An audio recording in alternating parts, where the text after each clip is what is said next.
We live in a society where success is gauged as being wealthy, respected, or famous. But how do you define success?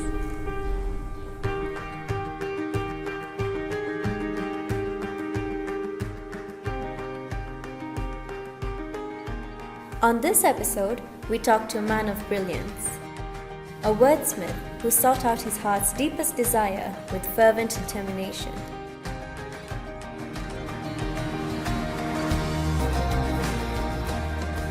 Hi friends, I am Kailash Mota and this is my success story.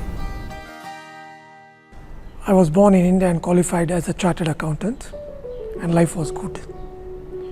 After I qualified, I was into employment, and later on I started my own consulting firm into financial services. Till such time, life was good. And then things started going wrong very badly. In 1997-98, when I was doing my portfolio management business and my consultancy services, the first setback of my life I faced at that time. For various reasons, I ended up in losing more than $200,000, and I was in a state of shock. One night, as I was about to sleep, I could not close my eyes and I could see darkness everywhere. I thought I would end my life.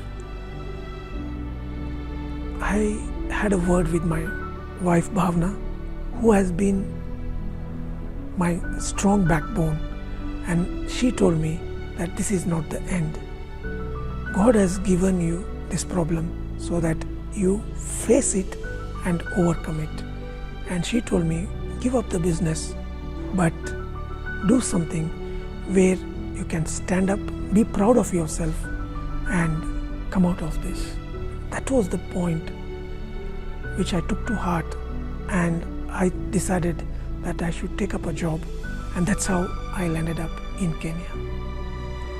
I passed through this shocking phase for many years, but I decided I would make up this loss, and I got a very good employment in Kenya, and through this employment, over a period of years, I was able to repay my debts and come back to normal.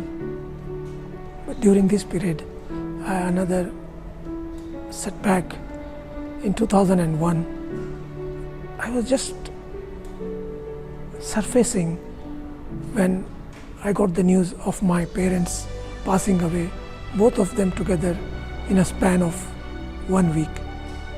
In February 2001, they celebrated their 50th anniversary, and the second day after that, I lost my mom, and the following week, my dad passed away.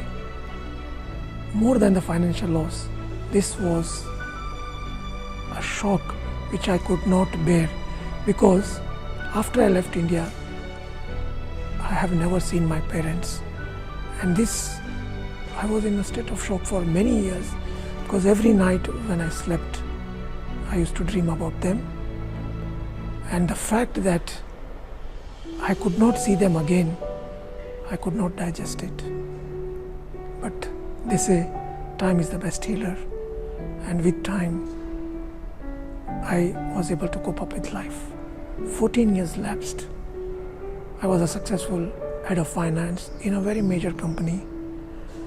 But then I realized this was not for what I was born. At the age of 52, I decided that I would like to give up a very, very successful accounting career. I had a passion of writing and had a dream of writing a very, very exceptional story so that the world can be inspired. In 2016, I met Dr. Narendra Rawal Guru, who is the founder and chairman of the Devki Group of companies. During my first meeting, I interacted with him and I realized it was an intuition that here is a story of a person which needs to be brought out of the world. And I could write his biography. In 2 years' time, I was able to complete his biography. And in 2018, on 17th of August, on the eve of Gurubai's birthday, this book was launched. In a span of 9 months, we managed to sell more than 50,000 copies. And in March, April 2018, the renowned publishers Bloomsbury, who published this book, declared his autobiography, Guru, as the best seller in the autobiography section. This was a dream that I felt I was born for, and it was achieved. Happiness brings success, and success will never bring happiness. If you are happy in what you are doing, then eventually you will be successful. And it's not necessary that if you are successful, that you are happy. So keep these principles in mind. I would like to say that I have followed my passion, but there's still a lot to be achieved. The woods are lovely, dark and deep, but I have promises to keep. I have miles to go before I sleep, and I have miles to go before I sleep. And this is my success story.